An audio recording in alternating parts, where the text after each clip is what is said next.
आज की वीडियो आपके लिए कितनी ज्यादा जरूरी है ये मैं आपको वर्ड्स में डिस्क्राइब नहीं कर सकता, क्योंकि आज की इस वीडियो में हम फिलिप फिशर, जिनको वॉरेन बफेट भी अपना मेंटोर मानते हैं, उनकी book common stocks and uncommon profits को डिटेल में समझने वाले हैं।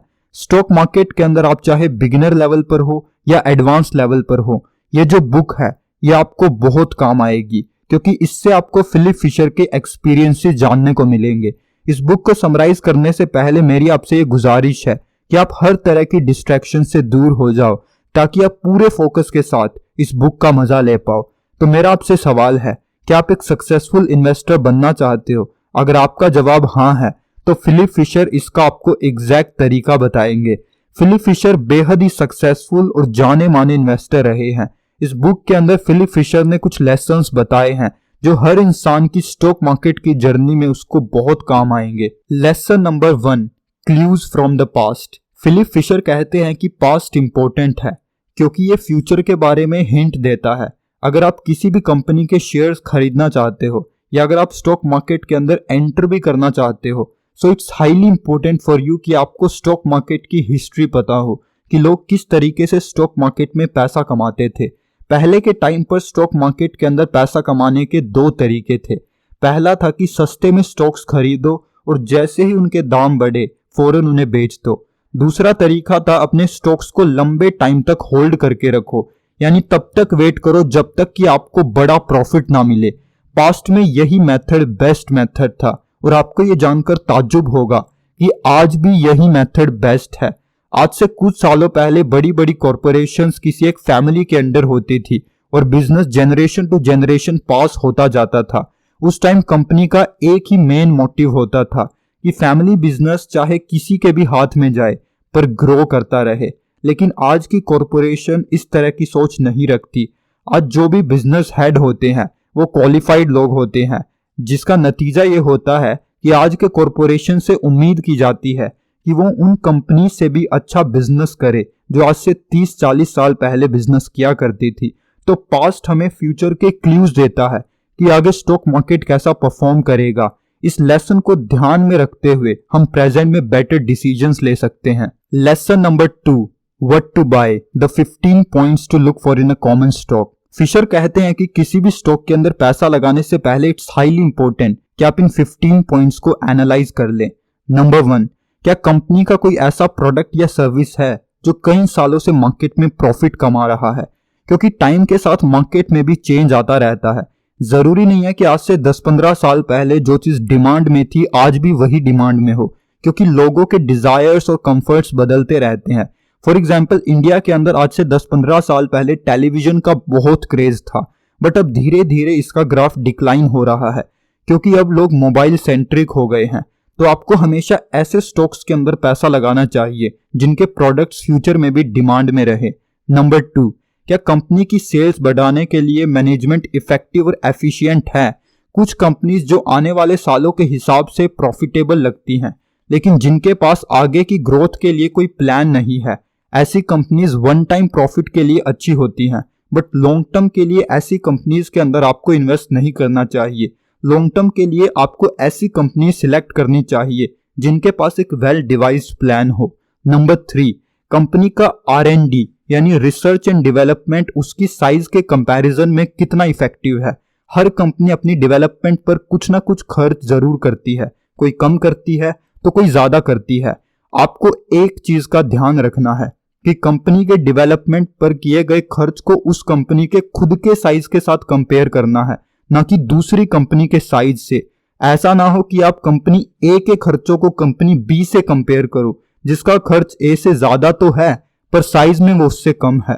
नंबर 4, क्या कंपनी की एवरेज से ज्यादा सेल्स ऑर्गेनाइजेशन है? एक कंपनी चाहे कितना भी अच्छा प्रोडक्ट क्यों ना बना दे, पर वो तब तक सक्सेसफुल नहीं मानी जाएगी जब तक कि वो अपने सेल्स टारगेट अचीव नहीं कर लेती, because sales are the benchmark of success for any company. Number 5, क्या कंपनी का प्रॉफिट मार्जिन अच्छा है? सेल्स तभी सक्सेसफुल मानी जाएंगी जब उनसे प्रॉफिट हो, इसलिए इट्स हाईली इंपॉर्टेंट कि आप कंपनी के प्रॉफिट्स पर नजर रखें। अगर कंपनी अपनी सेल्स के जरिए कॉस्ट ऑफ प्रोडक्शन को फुलफिल नहीं कर पा रही है या सिर्फ कॉस्ट को ही पूरा कर पा रही है, प्रॉफिट 0 है, तो ऐसी कंपनी में आपको इन्वेस्ट नहीं करना चाहिए। नंबर 6, अपने प्रॉफिट मार्जिन को मेंटेन या इंप्रूव करने के लिए कंपनी क्या कर रही है, यानी प्रॉफिट्स को इंक्रीज करने के लिए कंपनी के क्या फ्यूचर प्लान्स है। कहीं जिस प्रॉफिट को देखकर आप कंपनी के अंदर इन्वेस्ट करने की सोच रहे हो वो वन टाइम प्रॉफिट तो नहीं है जो सिर्फ आपको इन्फ्लुएंस करने के लिए दिखाया गया हो। नंबर 7, क्या कंपनी की आउटस्टैंडिंग लेबर और पर्सोनल रिलेशन है। कामचोर लेबर और पर्सोनल रिलेशन कंपनी को बहुत नुकसान पहुंचा सकते हैं। कोई भी कंपनी तभी अच्छा परफॉर्म कर सकती है जब उसकी लेबर खुश रहेगी। नंबर 8, क्या कंपनी के एग्जीक्यूटिव रिलेशन आउटस्टैंडिंग है। लोअर वर्कर्स के साथ अच्छा रिलेशनशिप मेंटेन करना जितना इंपॉर्टेंट है उतना ही इंपॉर्टेंट है हायर एग्जीक्यूटिव्स के साथ रिलेशन मेंटेन करना, क्योंकि अपने वर्कर्स के साथ खराब रिलेशनशिप मेंटेन रखने से कंपनी को अपने वैल्यूएबल एग्जीक्यूटिव से हाथ धोना पड़ सकता है। नंबर 9, क्या कंपनी का अपने मैनेजमेंट पर होल्ड है। कुछ ऐसी कंपनीज होती हैं जो वन मैन मैनेजमेंट पर डिपेंड करती हैं, लेकिन कई बार ऐसी सिचुएशन आ जाती है जब वो इंसान उस कंपनी के साथ नहीं होता, तो ऐसे में कंपनी को रेडी रहना चाहिए कि वो किसी भी तरीके के नुकसान से बच सके। नंबर 10, कंपनी की कॉस्ट एनालिसिस और अकाउंटिंग कंट्रोल कितनी अच्छी है। प्रॉपर एनालिसिस और अकाउंटिंग बेहद ही जरूरी है। Step by step analysis management को उन एरियाज की रिपोर्ट देगा जहां कंपनी को इंप्रूवमेंट करने की जरूरत है। नंबर 11, क्या बिजनेस के दूसरे प्रॉफिटेबल एस्पेक्ट हैं जो इन्वेस्टर को कोई क्लू देते हैं। किसी कंपनी के लिए कोई एक एस्पेक्ट जरूरी है और दूसरी कंपनी के लिए कोई दूसरा एस्पेक्ट जरूरी है। कंपनी की रियल सिचुएशन समझने के लिए कई एस्पेक्ट्स पर गौर करना बेहद जरूरी होता है। नंबर 12, प्रॉफिट को लेकर कंपनी का नजरिया कैसा है। शॉर्ट रेंज या लॉन्ग रेंज। कंपनीज जो हर कीमत पर कस्टमर सेटिस्फेक्शन को इंपॉर्टेंस देती हैं उन्हें ही लॉन्ग रन में सक्सेस मिलती है। वहीं दूसरी तरफ जो कंपनी शॉर्टकट अप्लाई करती हैं उन्हें सिर्फ शॉर्ट टर्म प्रॉफिट ही होता है। नंबर 13, क्या कंपनी की ग्रोथ को इक्विटी फाइनेंसिंग की जरूरत है। कंपनी के कैश फ्लोज कैसे हैं। क्या कंपनी के पास कैश है जिससे कि वो अपनी जरूरतें पूरी कर सके। इसका आपको ध्यान रखना है कि अगर कंपनी की कैश पोजीशन अच्छी नहीं है तो आज नहीं तो कल कंपनी दिवालिया हो सकती है। नंबर 14, क्या मैनेजमेंट इन्वेस्टर से तभी खुलकर बात करती है जब सब कुछ सही चल रहा हो। कोई भी ऐसी कंपनी नहीं है जो हमेशा प्रॉफिट में रहती हो। अप्स एंड डाउन्स आना नॉर्मल है, बट क्या डाउनफॉल के टाइम पर मैनेजमेंट इन्वेस्टर से सच बोलती है। क्या मैनेजमेंट इन्वेस्टर्स के साथ ऑनेस्ट है। It's one of the most important points you should consider. Number 15, क्या कंपनी के पास ऐसा मैनेजमेंट है जिसकी ईमानदारी पर कोई उंगली ना उठा सके। There are lots of different and illegal ways जिनके जरिए कंपनी शेयर होल्डर्स को चीट करती है। इसको चेक करने के लिए हम ये देख सकते हैं कि क्या कंपनीज के ओनर सिर्फ अपने रिलेटिव्स को ही हायर पोजीशन पर रखते हैं और ज्यादा सैलरी देते हैं। क्या कंपनी ने कोई प्रॉपर्टी मार्केट रेट से ज्यादा पर खरीदी है या रेंट पर ली है। अगर इन क्वेश्चंस के आंसर में कुछ भी गड़बड़ लगे तो ऐसी कंपनी के अंदर आपको भूलकर भी अपने पैसे इन्वेस्ट नहीं करने हैं। So these are the 15 points you must consider before buy any stock. तो किसी भी स्टॉक के अंदर पैसा लगाने का राइट टाइम कौन सा होता है।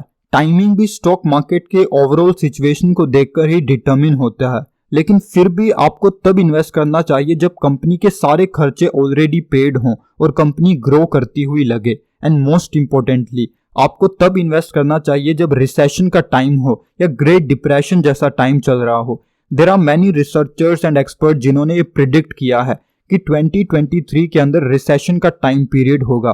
कैसे आप रिसेशन का फायदा उठा सकते हैं, कैसे आप और इन्वेस्टर से अच्छा परफॉर्म कर सकते हैं, इसके ऊपर मैं बहुत ही जल्द एक वीडियो बनाने वाला हूं। So it's very important for you to press the subscribe button and hit the notification bell for upcoming updates. Now let's move on to the lesson number 3, 5 don'ts for investors, यानी 5 ऐसी चीजें जो as an investor आपको avoid करनी चाहिए। Steve Jobs कहते हैं what not to do is more important than what to do. Lesson number 1, don't buy into promotional companies. ऐसी कंपनीज जो अभी यंग कंपनीज हैं, जो अभी मार्केट में नई हैं, and their main agenda is to influence as many people as they can through colourful presentation, various type of data and metrics. But it's your responsibility as an investor कि आप उस company को thoroughly समझो कि company की vision क्या है। अब ऐसा नहीं है कि प्रमोशनल कंपनीज अच्छी नहीं होती, this can give you multibagger returns, but ये सिर्फ 0.1 कंपनीज होती हैं। Number 2, don't ignore a good stock just because it's traded over the counter. ऐसे बहुत सारे स्टॉक्स आपको मिल जाएंगे जो किसी एक्सचेंज पर लिस्ट नहीं है, बट इसका मतलब ये नहीं है कि वो अच्छे नहीं है। एक अच्छे स्टॉक को सिर्फ इसलिए इग्नोर मत करो कि वो ओवर द काउंटर ट्रेड हो रहा है। पहले ये समझो कि ओवर द काउंटर का मतलब क्या है। ऐसे स्टॉक्स जो दो पार्टीज के बीच डायरेक्टली खरीदे और बेचे जाते हैं उनको OTC यानी ओवर द काउंटर स्टॉक्स बोला जाता है। ऐसे स्टॉक्स किसी एक्सचेंज पर लिस्ट नहीं होते, दैट्स वाई लोग सोचते हैं कि ये रिस्की होंगे। लेकिन अगर आपको कोई ऐसा OTC स्टॉक मिल जाए जो लॉजिकली और प्रैक्टिकली सही हो, जिसका प्रोस्पेक्टस अच्छा लगे, तो उसमें पैसा लगाने में कोई परेशानी नहीं है। Number 3, don't buy a stock just because you like the tone of its annual report. ऐसी बहुत सारी कंपनीज होती हैं जो कुछ भी नहीं होती, जिनमें एक्चुअल में कोई पोटेंशियल नहीं है कि वो आपका पैसा ग्रो कर दे, बट फिर भी आप ऐसी कंपनीज के अंदर इन्वेस्ट करने के लिए रेडी हो जाते हो। Why? It's because of companies annual reports. ऐसी कंपनीज अपनी एनुअल रिपोर्ट्स को इतना ज्यादा कैची और अट्रैक्टिव बनाती हैं by using colourful presentation, different types of data and metrics, various types of graphs, charts and bars, जिससे आप डायरेक्टली इन्फ्लुएंस हो जाते हो। But you should always remember to understand the current and constant position of company. Number 4, don't assume that the high price at which a stock may be selling in relation to earnings is necessarily an indication that further growth in those earnings has largely been already discounted in the price. यानी ये मत सोचना कि कोई stock अगर earning से ज्यादा high price में बिक रहा है तो ये इस बात का इशारा है कि अर्निंग की फ्यूचर ग्रोथ में पहले से ही प्राइस काफी हद तक डिस्काउंटेड है। इसका सिंपल सा मतलब ये है कि एक अच्छी कंपनी के बाद में बेटर प्राइस अर्निंग रेशियो में बिकने के ज्यादा चांसेस होंगे। करंट पी बेशक हाई लगे लेकिन कंपनी ग्रो करती रहेगी तो उनके प्राइस भी साथ साथ इंक्रीज होते रहेंगे। Number 5, don't quibble over 8 and quarters, यानी थोड़े से प्राइस को मुद्दा मत बनाइए। इसको चलो मैं एक रियल लाइफ एग्जांपल से बताता हूं। एक आदमी न्यूयॉर्क स्टॉक एक्सचेंज में 100 शेयर्स खरीदने गया था। उस टाइम शेयर $35.5 के प्राइस पर क्लोज हुए थे। वो स्टॉक उसी प्राइस पर क्लोज हो रहा था, पर उस आदमी ने $35 का लिमिट ऑर्डर प्लेस कर दिया, बट वो स्टॉक उस दिन के बाद कभी भी 35 पर नहीं आया और टाइम के साथ वो $500 पर पहुंच गया। तो कुछ डॉलर्स बचाने के चक्कर में वो आदमी $46,500 का प्रॉफिट कमाने से चूक गया। इसलिए कुछ पैसे बचाने के लिए गोल्डन चांस अपने हाथ से मत जाने दो। Lesson number 4, 5 more don'ts for investors. Number 1, don't over stress diversification, यानी डाइवर्सिफिकेशन पर ज्यादा स्ट्रेस ना करे। Don't put all your eggs in one basket. इस लाइन के चक्कर में लोग अक्सर डाइवर्सिफाई करते हैं, यानी अलग अलग कंपनी के शेयर्स ले लेते हैं, बट फिशर कहते हैं कि आपको कम से कम कंपनीज के अंदर इन्वेस्ट करना चाहिए। Number 2, don't be afraid of buying on a war square, यानी लड़ाई या डिप्रेशन के टाइम पर खरीदने से कभी मत डरिए। जब भी कोई बड़ी प्रॉब्लम कंट्री में आती है लाइक पेंडेमिक, तो इसका असर स्टॉक मार्केट पर भी पड़ता है। तो ऐसी सिचुएशन में आपको शेयर्स खरीदने चाहिए क्योंकि ऐसे टाइम पर पैसे की वैल्यू भी गिर जाती है। Number 3, don't forget your Gilbert and Sullivan. अपने गिलबर्ट और सलीवन को कभी ना भूले। इसका मतलब है कि आपको उन चीजों पर ध्यान नहीं देना है जो मैटर नहीं करती हैं। Number 4, don't fail to consider time as well as price in buying true growth stock, यानी एक जेन्युइन ग्रोथ स्टॉक परचेज करते समय टाइम के साथ साथ प्राइस को कंसीडर करना न भूले। अच्छी कंपनीज नॉर्मली ओवर प्राइस्ड होती हैं, इसलिए बेटर है कि ओवर प्राइस्ड होने से पहले ही स्टॉक्स खरीद लिए जाएं।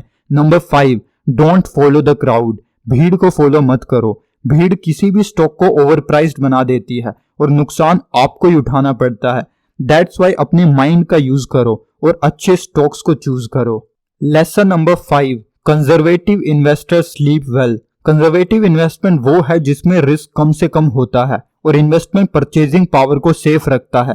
कंजर्वेटिव इन्वेस्टमेंट करने के लिए जिस कंपनी में आप इन्वेस्ट कर रहे हो वो लो प्रोडक्शन कंपनी होनी चाहिए। वो इसलिए क्योंकि अगर कभी इंडस्ट्री बुरे दौर से गुजरे तो लो कॉस्ट प्रोडक्शन कंपनी को हाई कॉस्ट प्रोडक्शन कंपनी के मुकाबले कम नुकसान उठाना पड़े।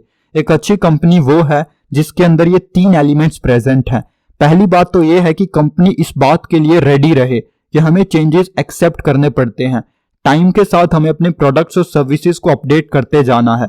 सेकंड ये है कि कंपनी की हमेशा यही कोशिश रहे कि उसका हर एम्प्लॉय ये फील करे कि ये कंपनी उसके लिए बेस्ट है, क्योंकि जब सबको इक्वल ट्रीट किया जाता है तो प्रोडक्टिविटी भी बढ़ती है। एंड थर्ड मोस्ट इंपॉर्टेंट ये है कि कंपनी के अंदर डिसिप्लिन हो। सारी की सारी मैनेजमेंट डिसिप्लिन फॉलो करती हो। डिसिप्लिन ही वही एलिमेंट है जिसकी मदद से हर कंपनी या ऑर्गेनाइजेशन पीक पर जा सकती है।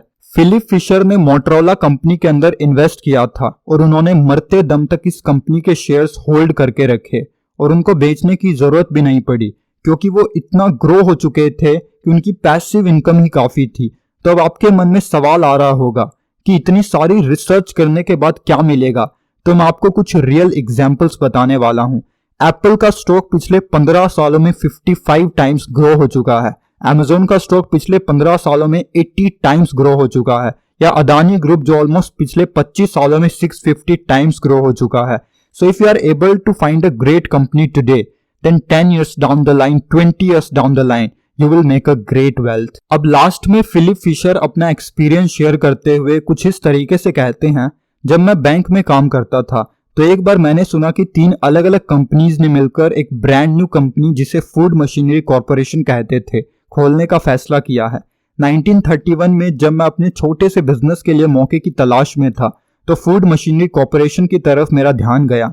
ये एक स्ट्रॉन्ग और बड़ी कंपनी थी जो अपना बिजनेस काफी अच्छे से हैंडल कर रही थी और कंपनी का फ्यूचर भी काफी ब्राइट लग रहा था। लेकिन मुझे खरीदने में डर लग रहा था, इसलिए मैंने 3 year रूल निकाला। इस रूल के हिसाब से मैं अपने क्लाइंट से कुछ भी खरीद सकता था और वो लोग तुरंत रिजल्ट को जज नहीं करेंगे बल्कि 3 साल तक वेट करेंगे। 1955 में मैंने 2 कंपनीज के शेयर्स खरीदे, टेक्सास इंस्ट्रूमेंट्स और मोटोरोला। आज टेक्सास इंस्ट्रूमेंट्स सेमीकंडक्टर्स की सबसे बड़ी वर्ल्ड वाइड प्रोड्यूसर कंपनी है, जबकि मोटोरोला दूसरे नंबर की सबसे बड़ी कंपनी बन चुकी है। वर्ल्ड वॉर 2 के दौरान मैंने डिसाइड किया कि अब मैं कंपनीज के मामले में अपनी चॉइस को लिमिटेड कर दूंगा। मुझे लग रहा था कि वॉर के बाद आने वाले कुछ सालों में केमिकल इंडस्ट्री बूम पर होगी, इसलिए मैंने अपनी चॉइस सिर्फ 3 कंपनीज तक रखी और फाइनली 2 कंपनीज को सिलेक्ट कर लिया। खुद मैंने ऐसी कंपनी में इन्वेस्ट करने की गलती की थी जिसके बारे में मुझे कोई खास नॉलेज नहीं थी, लेकिन 1970 आते आते मेरी इन्वेस्टमेंट फिलोसफी काफी हद तक डेवलप हो चुकी थी। मैं अब समझ चुका था कि एक ट्रेडर नहीं बल्कि एक इन्वेस्टर कैसे बनना है। एक इन्वेस्टर जहां लॉन्ग रन में अनयूजुअल पॉसिबिलिटी को ध्यान में रखता है, वहीं एक ट्रेडर सिर्फ बुरे प्रोस्पेक्ट से बचकर चलना चाहता है। कुल मिलाकर अपनी इन्वेस्टमेंट फिलोसफी को कुछ पॉइंट्स में समराइज कर सकता हूं। सिर्फ उन्हीं कंपनीज के अंदर इन्वेस्ट करो जिनके फ्यूचर को लेकर कुछ अच्छे प्लान्स हों। गलतियां सबसे होती हैं, इसलिए गलतियां करने से डरो मत, क्योंकि यही आपको असली नॉलेज देंगी। लास्ट में बस यही कहूंगा कि आपकी सक्सेस आपके हार्डवर्क, ईमानदारी और इंटेलिजेंस पर डिपेंड करती है। आई होप कि दोस्तों आपने इस वीडियो से कुछ न कुछ वैल्यू जरूर ली होगी। मैंने पूरी कोशिश की कि मैं डिटेल से इस बुक को आपको समझा सकूं। अगर आपका हमारे लिए कोई भी वैल्यूएबल फीडबैक है जिससे हम अपने आप को और ज्यादा इंप्रूव कर सके और आपके लिए और भी ज्यादा बेहतर कंटेंट प्रोवाइड कर सके, तो हमें जरूर बताइएगा। Stay tuned only on right investing for the upcoming videos.